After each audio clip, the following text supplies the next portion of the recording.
Hello, good afternoon, and welcome to Impact Point on Impact Business Radio. Ibr92.5FM, Ibadan. My name is Oluwapo Omorinde, your regular host on the program. On Impact Point, we look at how the actions and the inactions of those that are leading us affect our lives. Also on this program, we look at how our own actions and inactions affect the polity. You'll recall that last week on the program, we beamed a searchlight on the art of journalism and the practice thereof in Nigeria. So it's not in all cases that we beam searchlight on government activities. It takes two to tango. We're going to continue conversation on the program this afternoon. In a short while, I will be connecting with the Secretary General of the Nigerian Union of Pensioners in Oyo State, Comrade Olusegun Abaton. The union made a pronouncement, the NUP in the Southwest region, and the reports that we got is that the pensioners, they have planned for the political class come 2023. Are they boycotting the election? Is their number, their numerical strength, anything that should get the political class jittery? These are many more we're going to be looking at. And also with me in the studio this afternoon is the president of the Association of Resident Doctors at the University College Hospital in Ibadan. Of course, he's from the Department of Surgery in that particular institution. We're going to be looking at the health sector, especially what doctors go through. You recall that some months back, we reported how Saudi Arabia and the government in that particular country came to Nigeria to recruit medical doctors. So today we talk of brain drain. Resident doctors, many people would say they go on strike at will. Of course, they will have their own side of the narration. We'll be getting to hear from them. There is this growing rivalry and of course a lingering one between medical practitioners and health practitioners in our various hospitals, and of course this rivalry plays out nearly on daily basis and it's affecting operations. We've got to hear from them, and of course we've heard before now from the health workers. We're going to be hearing from the medical doctors. So these two things we're going to be looking at on the program today, but I will try as much as possible to get across to Comrade Olusegun Abaton so that he can actually give us some clarification about the state of things.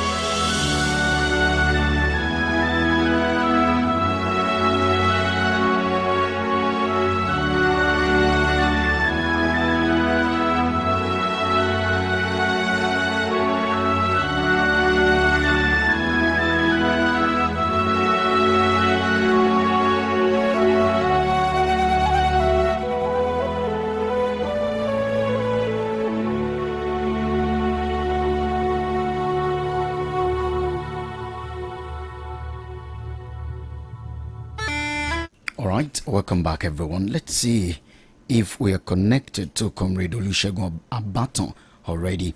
Hello, good afternoon, Comrade. Yeah, good afternoon. It's good to have you on the program. Yes, how are you? I am fine. Okay. Kindly help us introduce yourself to our audience, to the listeners. Yes, I'm Comrade Olusegun Abaton. I'm the Secretary Nigerian Union of Pensioners Oyo State and the PRO Nigerian Union of Pensioners Southwest. Okay. So, about a fortnight ago, a statement was credited to you. That statement reports as it that you made a statement in your capacity as the zonal public relation officer of the Nigerian Union of Pensioners as regards pensioners in the southwest region boycotting the 2023 general elections in states in the southwest. Is this true? Let me clarify certain things.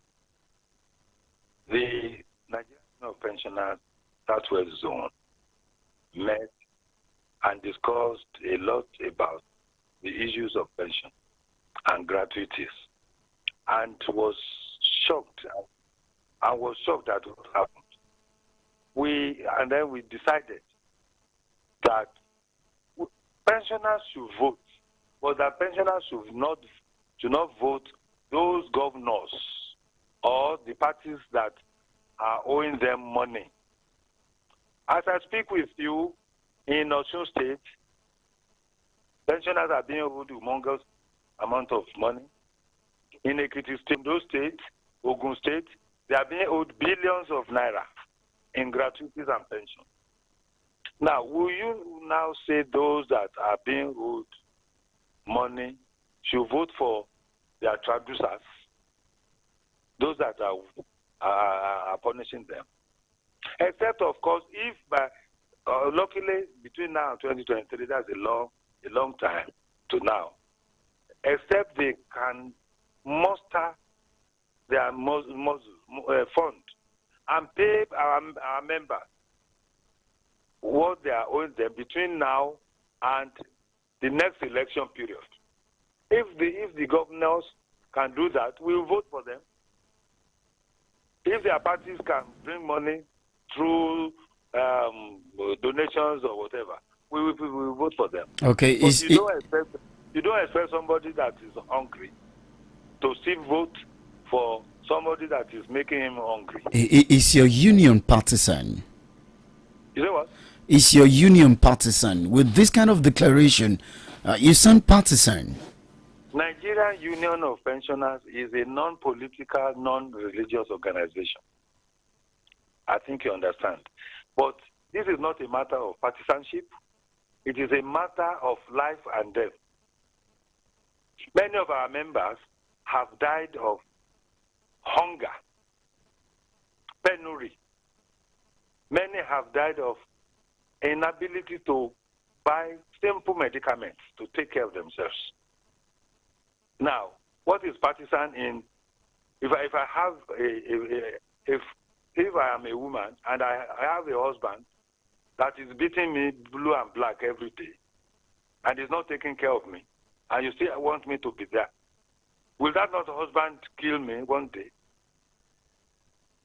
It's not a matter of partisanship. We're not talking about politics now. We don't have any party. Have I said that we should vote for any party? No. We want to change hands. That's what we are saying. Okay, so with this kind of pronouncement, some persons will say you are targeting some figures in certain political parties, knowing what actually is obtainable in some of the states. You know what? With this kind of pronouncement, yes, some persons will accuse your union of being partisan.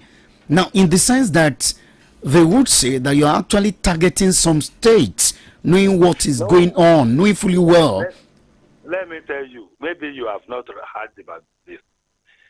The statement issued by the Southwest Zone of our union has also been issued by the Southeast Zone of Nigerian Union of Pensioners last week. And this week, the South-South Zone of Nigerian Union of Pensioners will be issuing the same statement. Everybody knows what the pensioners are going through in this country now. We have pensioners who die of inability to even buy a medicament of 500 naira. And they are being owed 4 million, 5 million per person. And so what is partisanship? Anybody that is thinking of partisanship does not know what he's talking about. Okay, so let's talk about the revenue. I mean the income of some of these states. Do you think that some of these states have the wherewithal to pay you, and of course they aren't paying, or it's a case of these states not having money to meet your financial obligations? Mr. Monity, the states not have money up to today. We are talking of a state owing pensioners 78 billion naira. That 78 billion naira was not owed today. It was not owed yesterday. It was not owed 2 years or 3 years ago. It has been a accumulation of lack of sensitivity to the plight of pensioners. It has been a accumulation of wickedness on the part of those that are owing us. Yes, it has been. Now, remember that some years back, there were windfalls of money into these states. But one thing is sure, and that is the reason why they are not paying our members. Pension and gratuity cannot be touched. Nobody can. You cannot touch that money. But these governors or whoever can touch money for projects. A project costing 1 million they can inflate it to 100 million. Comrade Abaton, some of these states, some governors will tell you that should they embark on the prompt payment of what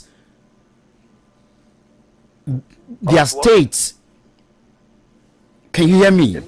Some of these governors, I want you to listen to this. Some of these governors will tell you that should they embark on prompt payment of what their financial obligations are to these pensioners, perhaps there may not be room for any developmental project in this various states. That's exactly what I am telling you, my brother, Mr. Monity. It is that money for the developmental whatever that is not making them to pay pensioners, because it is from the developmental whatever that they will have their own money they will have money to embezzle, loot. That's an allegation. A project of 100 million can be taken for $1 billion naira. So, and again, why is it that it is why is it that it is the pensioners that are not paid, while workers have been paid and themselves?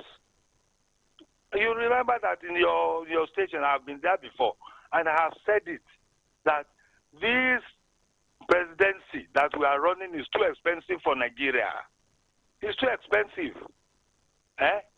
You have a lot of aids, a lot of SA this, PA this, PA that. Simple, but okay. You have not answered my question. Why is it possible that when if I were at work, immediately I'm out of work, my salary, my pension doesn't go again? Why? Whereas 2 months ago that I left office, I was being paid my salaries promptly. Now, so it is a mindset, brother. With this threat, it is the mindset of these governors. As we wrap up, with these threats, do you think your union has the numerical strength that will cause some sort of fears in the governors? No, let me tell you one thing. We want to have an experiment this time. We want to have an experiment. And that is the experiment we have put on board. But any governor, and any state of the federation, in fact, this thing that we are talking about here in the Southwest is even a little bit milder. Because as I speak with you, in Imo State, Pensioners in Imo State are being owed 70 months of pension. 70 months. Now, back to your question that whether we have the numerical strength, I tell you that pensioners in all states of the Federation have the numerical strength to install any governor. Because we are many, even many, we are more than the workers. Then we have our children, even the workers are our children. Those that are artisans, market men, women and market men and so on and so forth are our children. The students in the schools are our grandchildren. And so we can mobilize them to vote for those that will take care of us. Okay, comrade, I think it's a developing story, as it were. I'm sure the last has not been heard. Yeah. Okay, we can go on and on, but I must thank you for your time on Impact Point this afternoon. Thank you so much. We will follow up on this development, and I'm sure that whenever we reach out to you, you would oblige. But before you go, why don't... Okay, hello? Go ahead, I'm with you. Yes, I want to give you an assignment too. These governors, I'm talking... Shey Makinde is doing well here. So leave Shey Makinde out of it.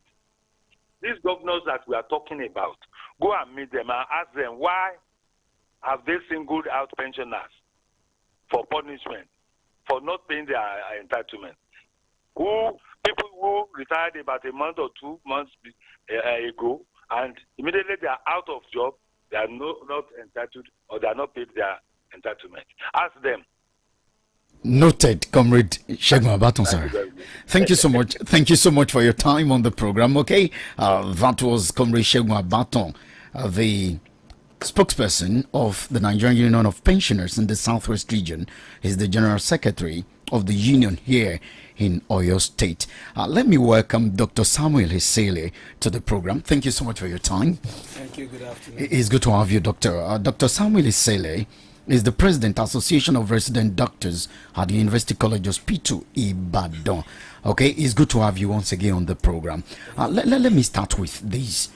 Many people were taken aback some time ago. I'm aware it's been resolved, but many people were taken aback to hear that because of a fracas between a member of your union, a resident doctor, and an accountant at the University College Hospital, you went on strike at the expense of people's lives.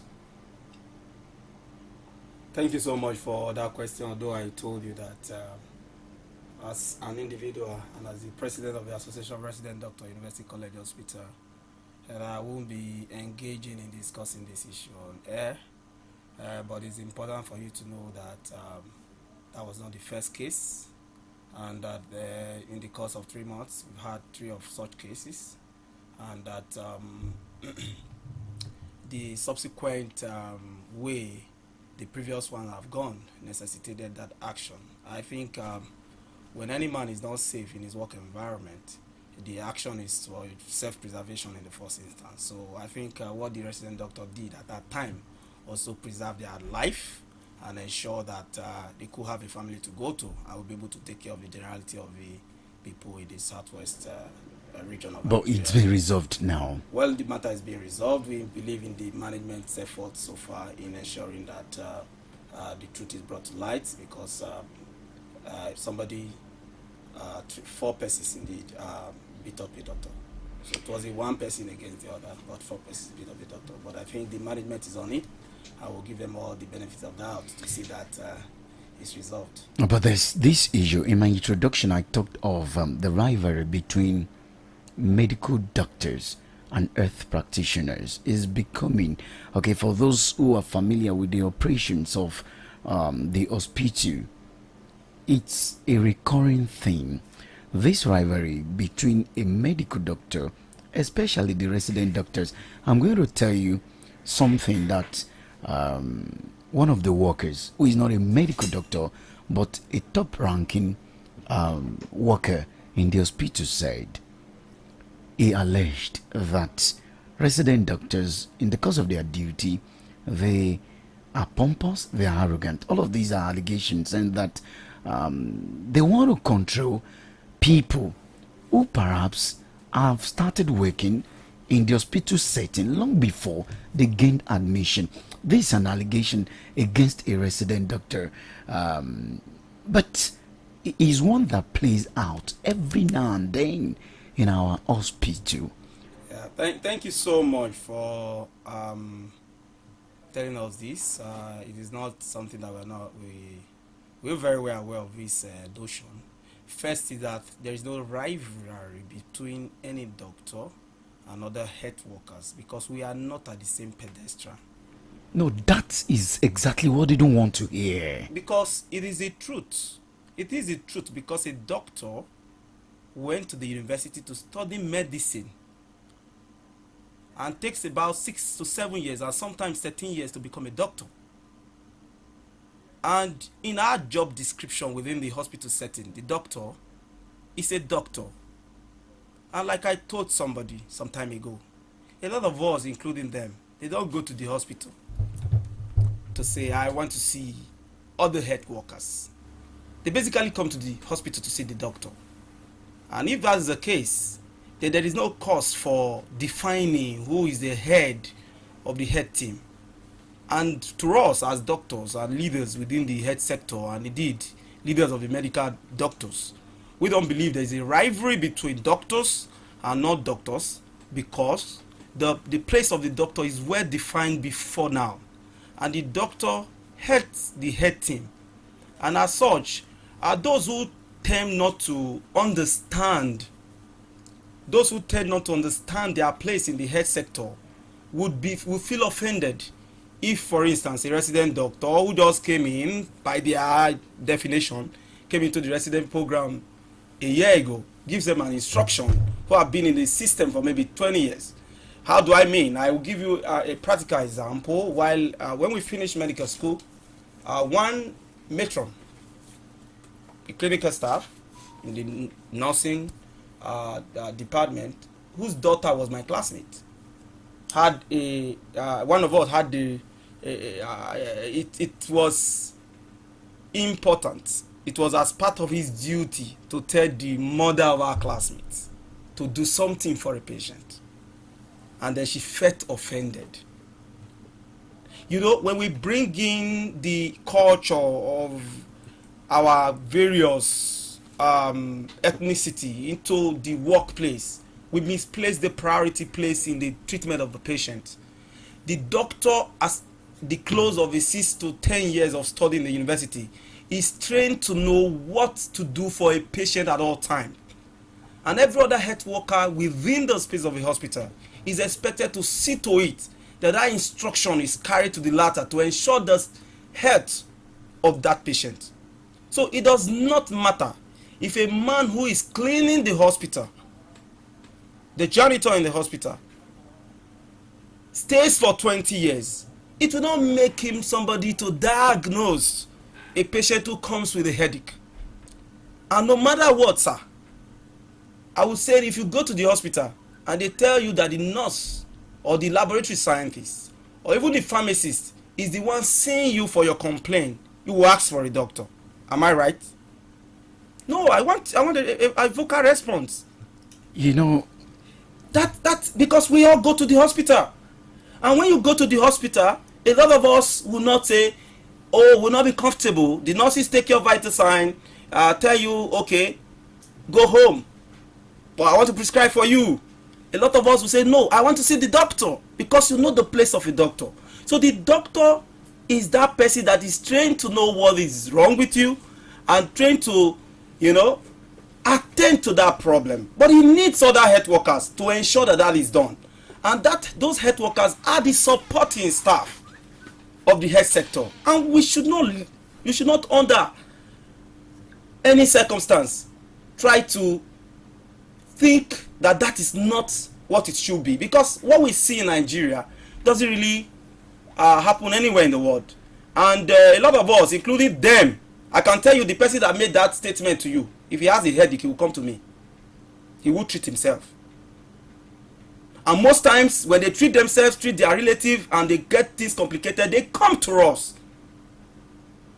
So I would like the Nigerians to know, and indeed our listener this afternoon, that there is no rivalry between the doctors and no other health workers in the hospital, because the role of everyone is defined. The fact that an accountant work, for instance, in the hospital for 20 years does not make him a doctor. The fact that the pharmacist work in the pharmacy for 20 years does not make him a doctor. The fact that the laboratory scientist worked in the lab for 20 years does not make him a doctor.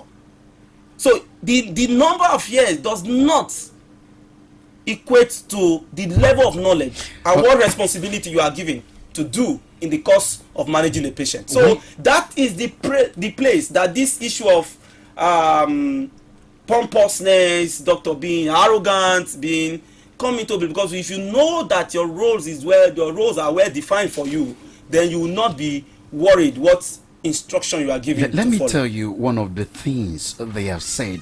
I mean, these health workers, they would say that the number of hours you spend with a patient can never equate the number of hours that these health workers spend with a patient. Excuse me. They manage a patient. Hello. Let me come occasionally. Let me respond to that.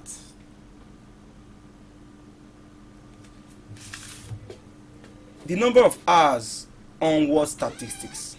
You know, in Nigeria, we throw around information without scientific basis, without proper data on those things. I think it's important for you to, I wouldn't wish that you're a patient, but sometimes a lot of us have brothers and sisters who come into the hospital setting for treatment for one thing or the other. As a doctor, I can tell you the average resident works more than any other staff in the hospital. How do I mean? We do calls. If I'm a surgeon, if I have 3 or 4 cases to do in a day, I might have to leave the theater by 6 p.m., sometimes 7 p.m. Those in neurosurgery will do surgery throughout the day into the night until the early hours of the morning, and they continue to work.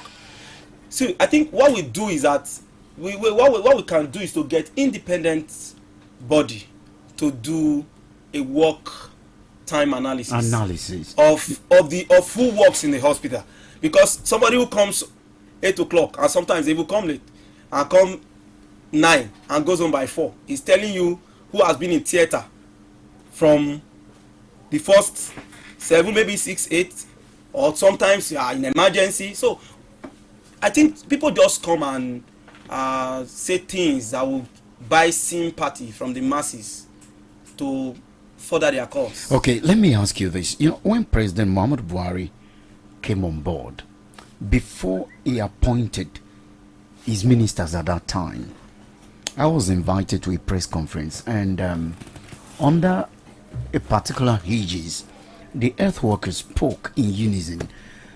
They challenged the president to appoint someone who is not a medical doctor but who works in the hospital to be the minister of earth. Eventually, President Muhammad Buhari did not accede to their demand. And these ones are pointing at what is happening in all the developed countries of the world. And they would say that in some countries, nurses have been appointed as, you know, head of some of these parastatals and all that. Can that happen in Nigeria? If yes, why? If no, why? Well, in Nigeria, I think it has happened before, but I think it was an experiment in error that should not be allowed to happen again. And some are saying that was the best time. Well, it depends on who says that. It depends on who is saying it. Because you will not say that you would want the Minister of Justice to be a clerk in the courtroom who has worked for 20 years. It's the same argument that they are putting forward. If you say the clerk who has worked in the Ministry of Justice should be the Attorney General of the Federation, and then we accept that, then we can accept that somebody who is not properly schooled in the act of managing patients in his ownness should be the Minister of Health. I know these agitations are on. People are saying a lot of these things, especially from this group that you talk about. It is important for us to know that taking care of patients go beyond just the doctors. It also involves them, but it is only the doctor. I want you to listen to this very carefully. It is only the doctor that knows everything about the care of a patient. Only the doctor? Yes, because the doctor is trained to know everything about the care of a patient. Because if you go to the history of medicine, you will see that every other paramedics and other healthcare workers within the health sector are a derivative of the burden of a doctor, which he laid off to other people to help him in the management of the patient. So when we understand that, and we come to the realization that the health sector can only move forward with persons who understand what it takes to care for the human from the day of birth to the time of death, then we will not be insisting on. Okay, so I wanted to. Reactions are coming in already. I wanted to listen to these. Mr. Isaac sent this. Mr. Anu, my wife is a nurse. Since 18 years ago, she's been practicing, and she do correctly many of the things that the so-called doctors in the surgery department cannot do. What nurses cannot do, what nurses can do, doctors cannot. Okay. My response to him would be this. Another one. No, hold on. My response to him would be this. I appreciate his the wife who is a nurse and is taking care of a lot of people. I quite appreciate our nurses for what they do, but the level of knowledge they have will not equate to that the surgeons do or the other doctors do. And I understand. I know even her wife that is a nurse, if he has any surgical emergency or a need for a surgeon, the wife will not take care of herself. He will not even take care of her baby. He will bring it to the doctors. So I am 100% confident that the wife will know enough, having worked for 20 years, that if you have an issue that needs a doctor, she will not go to the nurse. And if you need a surgical she has a surgical condition that needs a surgeon to be to attend to, he will come to the surgeon. Okay, so the fact that you studied for 7 years doesn't make you an expert in running hospital administratively. In the abroad, doctors are going. The hospitals are run by psychiatrists, pharmacists, etc. Steve sent that message. It's important for the person who sent that message to understand that the psychiatrist is a doctor who had studied the medicine and then went to specialize in studying psychiatric illnesses. So he's a specialist in psychiatry. He's a medical doctor. So that means the conclusion of his statement, if it comes from the presupposition from his message, means that he doesn't have a full grasp of how the healthcare works. Okay. So I know that there are other places where there are, even in the United States, following the Obamacare and some other things, a lot of things came into the healthcare practice in the United States. But I can tell you a lot of those things are being reversed because when you bring people into the health sector who so aim is to make business, then you definitely have your people, that is the masses. So one of the things, because I've been on this for some time, one of the things I've been told is that Nigerian medical doctors, they love to go abroad because of the pay. Of course, occupational mobility of labor is permitted, but that they go abroad to subject themselves to those who they will never subject themselves to here in Nigeria. I've had health workers, different unions come around to say that. And so you begin to wonder, for instance, a pharmacist is in charge of a particular hospital abroad and you have Nigerian medical, these are their narratives. I'm not cooking this up. How true is this before we delve into this brain drain? Thank you so much for it. Like I said earlier, the person who wants a narrative to sell and wants the sympathy of the populace will say anything. It's also important that more of the nurses are even going abroad than the doctors, and that can be confirmed by all the chief medical directors in various hospitals around Nigeria. It is important for us to understand that when we continue to belabor certain narrative that will not help the health sector, at the end of the day, what we'll have is that we push more doctors to go away. Currently, most of our doctors are leaving in droves because it's not just because of the pay, but because of the other better service delivery in that system. People want to improve their practice. I was in an international seminar yesterday or Sunday, where people are talking about robotic surgery, and you tell yourself, when is robotic surgery going to come to Nigeria? And then you have the opportunity as a young man or a young woman to go into that system where you can achieve your life's goal of getting to the zenith of your profession. Then you'll be forced to go. For those who say, oh, the Nigerian doctor gets into a system where no doctors are the one leading, and then they succumb themselves to that, it is important for them to also state that the roles of every person in each of those systems are well defined, and individuals are expected to do their work as the case may be. There was a narrative given to me a few days ago by one of our leading professors in UCH, wherein you hardly see the doctor go to the other medical staff because they are doing their job. There's no reason a doctor should go to the blood bank, for instance, except maybe the hematologist, because they have their work cut out for them. You call for blood, it comes. I write a prescription, the pharmacist dispense. If he needs to compound, he compounds the drug. If he has an issue with what has been prescribed, he gives a call across and I make clarity, But the pharmacists don't say, oh, I'm a occupational, that's what they call community pharmacy now. And he feels that the doctor has prescribed something else, I want to prescribe this. There are a lot of things that they are not obtainable even in Ghana here that we've allowed in Nigeria. So I think the thing is, for such system, like the NHS in England, the system is well defined, and teams are teams. When you have a team, and it's a team of, let's say, an oncology team, for instance, you have doctors there, you have nurses there, you have pharmacists there, you have other health workers there, and when we review patients, what you do is everybody sits down, and we make our input as to how we manage the patient, and everybody goes because you are going to do your own part.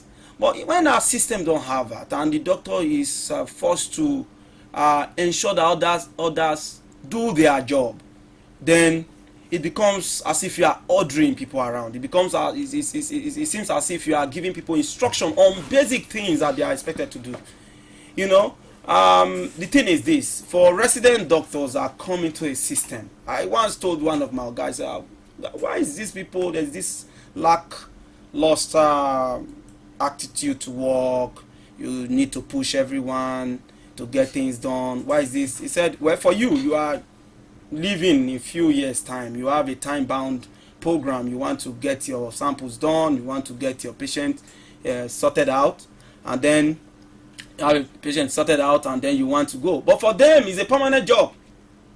So even if they work today, they don't work tomorrow, the salary comes at the end of the month. So that civil service attitude comes into everything that other people within the health sector, I'm not saying that do, and that goes into all of these things that you see. Okay, so there is this popular belief that doctors, resident doctors alike, they complain. For instance, the Medical and Dental Consultants Association of Nigeria, MDCAN, said more than 100 of its members left the country in the past 24 months. We are talking of consultants. Exactly. Okay, for those who know what it takes, okay, to be a consultant, you have 100 of them, 100 specialists leaving the country.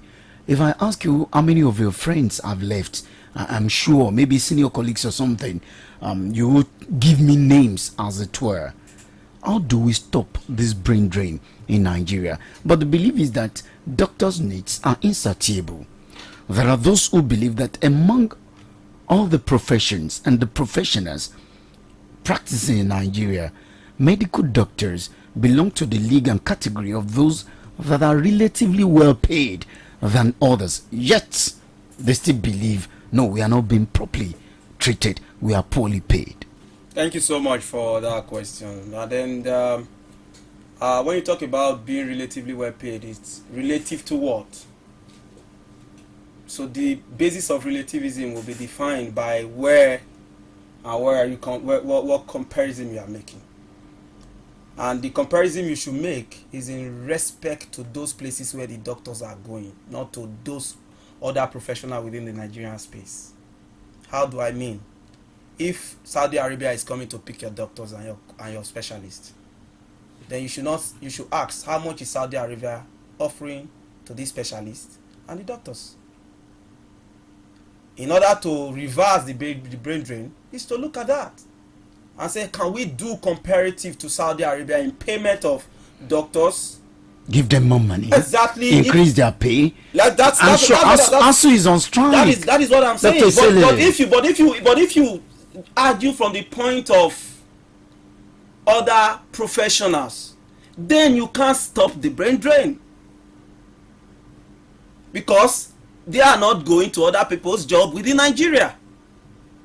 It's simple logic. The belief is that doctors are being given preferential treatment. Doctors, everything. It is important for you to know, sir, that as a house officer, that is, those who just finished medical school in the year 2011, what I earned then as a doctor is better than what I'm earning now as a senior registrar 12 years after. You ask me, how is that possible? How is that possible? Exactly. That's possible because the economic downturn of Nigeria has made it possible. It's not peculiar to you. Yes. What was $1 to a naira?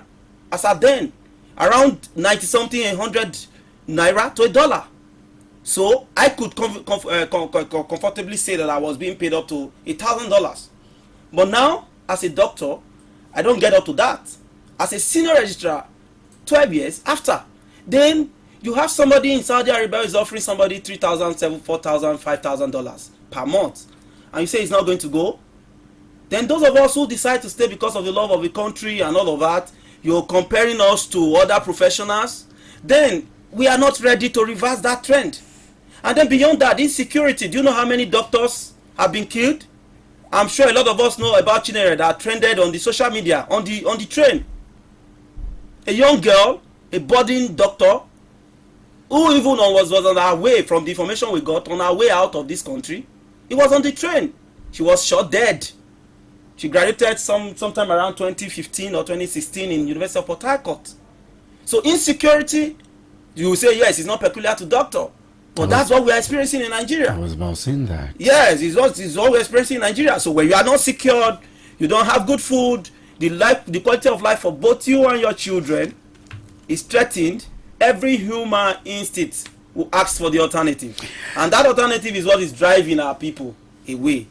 Okay, let me open the phone lines out so that listeners at home can be part of the program. You want to tell us perhaps what your experience looks like? The numbers to call this afternoon, the numbers are 0916 104 7698, 0811 052 6487, 0902 280 9257. Of course, you can send your text message to 0905 221 3356. This rivalry between medical practitioners and earth workers in our various hospitals, what do you have to say? Now, there is brain drain. Medical doctors are leaving the shores of Nigeria in search of greener pasture, as it were. Some will say doctors are not patriotic because they are not alone. Okay, we are also live on Facebook. Let's get to hear from you on the program this afternoon. Let me acknowledge receipt of some of the messages that have been sent in regards of our previous conversation, my conversation with Comrade Shegun Abaton. But of course, let's move on. But I wish to acknowledge receipt of your text messages. So, okay, so what's your take on it? In April 2011, all African leaders met in Abuja and resolved that each country should allocate 15% of its annual budget on earth sector. But to date, only South Africa, Rwanda are fulfilling the agreement. Hence, Nigeria is lagging behind in the earth sector. Until the federal government is ready to fund the earth sector, we may never get it right. Okay, Ayodele sent that message. Okay, Ayodele sent that message. I've missed some calls. Repeat those calls. The numbers to call are 0916 7698 0811 052 Hello, good afternoon. Good afternoon, Anu. Thank you so much, sir. Well done. Good afternoon to the guest here. Thank you. Yeah. Your name, sir, and where you are calling? My name is David, and I'm calling from Bodija. David from Bodija, welcome. Yeah.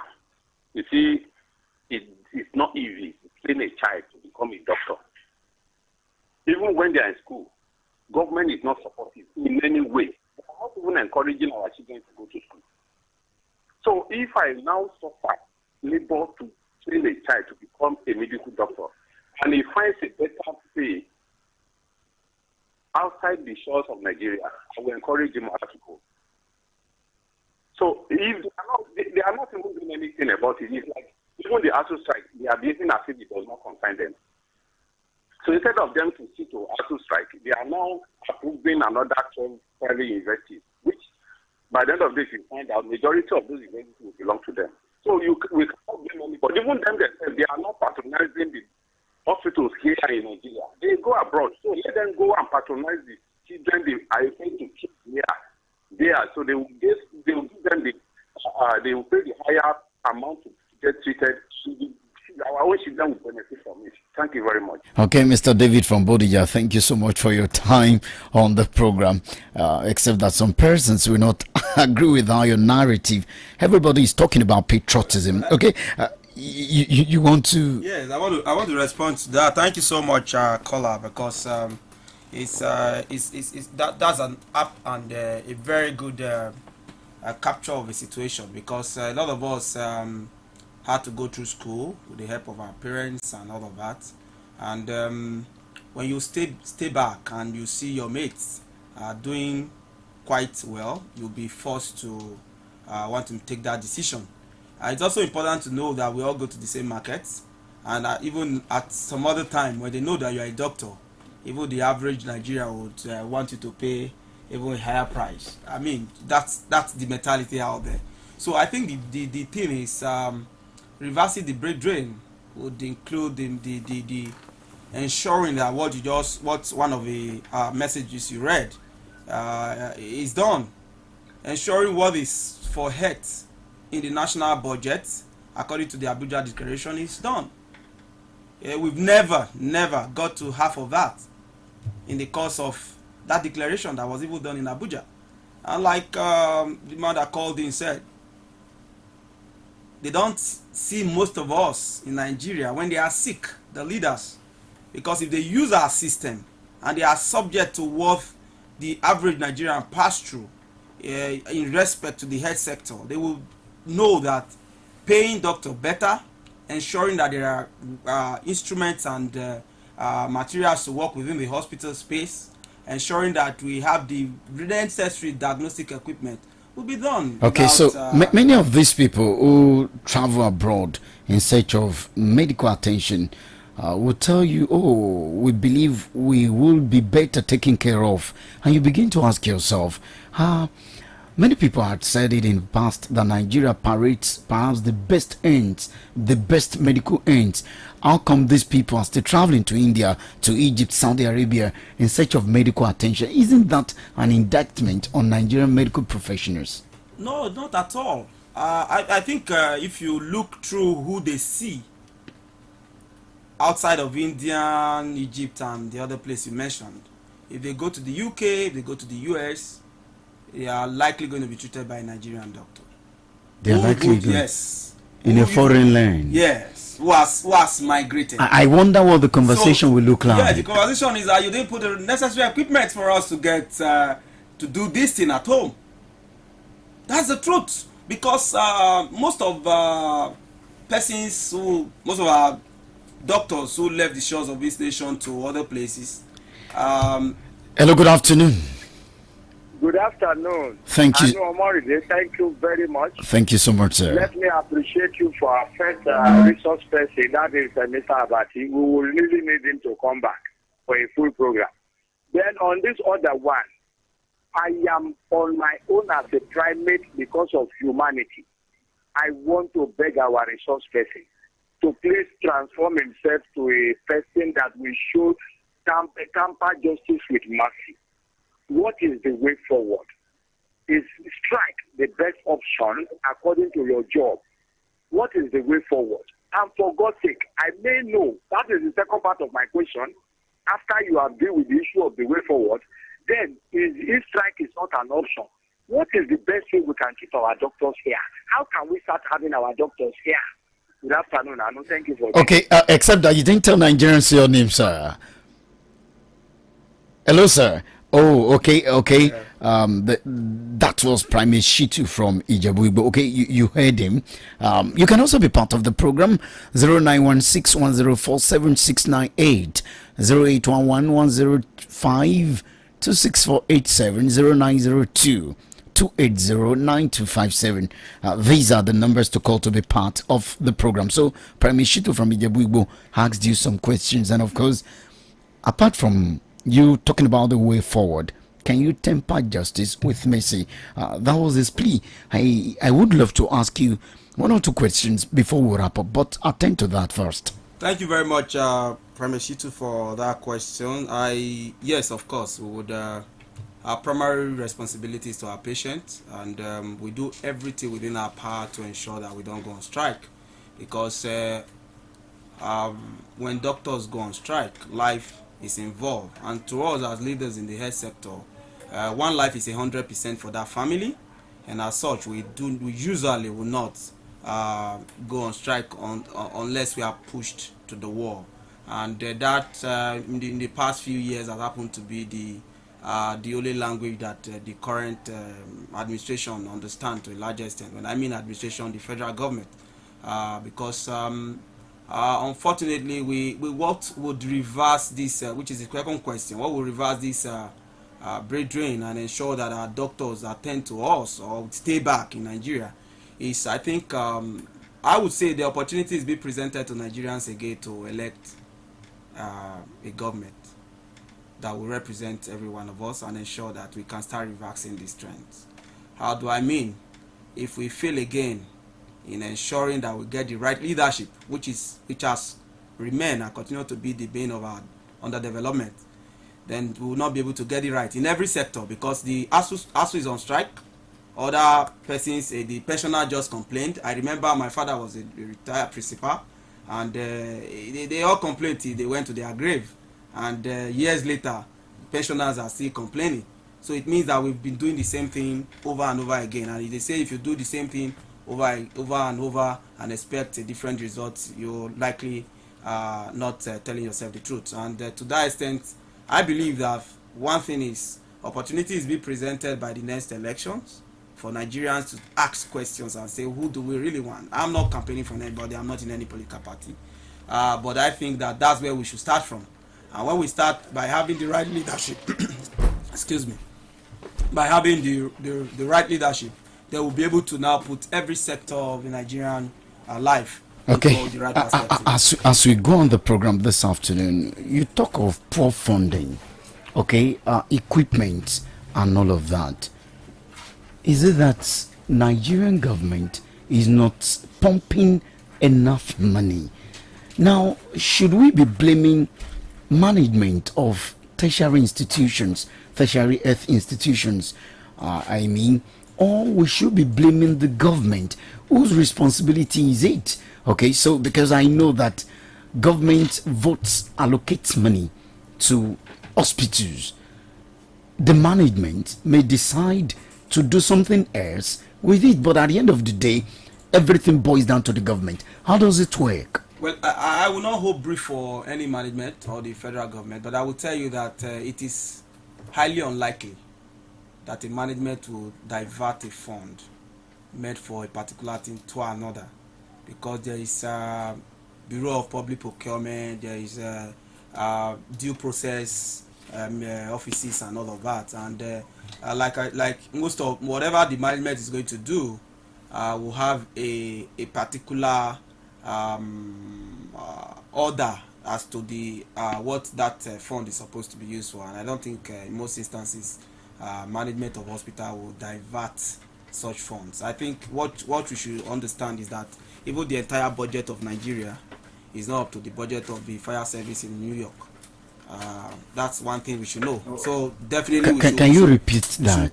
We should know that, yes. The annual budget of Nigeria, if you convert it on to earth, yes, convert it to dollars, it's not up to that of the fire service in New York. And a lot of people have said this. So we should understand that we are not a rich country, and if the little resources that we have, the oil and some other things that we do, we don't manage them efficiently, then we have problem. And I think it was recently that some person said that 80% of the oil that we are currently producing is being theft. So these are things that are well known and is under discussion. So when you don't have the money to fund this equipment, and most of these are not manufactured within Nigeria, so these are things that we import. So if we look at it from that perspective, we know that the Nigerian state require real leadership. So to you, the solution is proper funding, Proper money. Proper first, before we need to address the fundamentals of this country. And if we don't address the fundamentals of this country, there is no way any sector will thrive. There is no way any sector of the Nigerian economy will thrive. If you don't, the problem of Nigeria, time and time again, has been leadership, and will continue to be leadership. And leadership stems from the head, the presidency, the governors, and the local government chairman to heads of institutions, because it's whatever you have at the head is a reflection. We pass on to the other affiliates and other parastatals and ministries and agencies of government that is expected to care for the Nigerian masses. So I think this problem that we try to address as a healthcare problem in itself is also a reflection of the general state of the Nigerian economy. I must say a big thank you, Dr. Samuel Isele, the President Association of Resident Doctors at the University College Hospital, Ibadan. Thank you so much. He didn't come alone. The Social Secretary of that particular association is also here. Thank you so much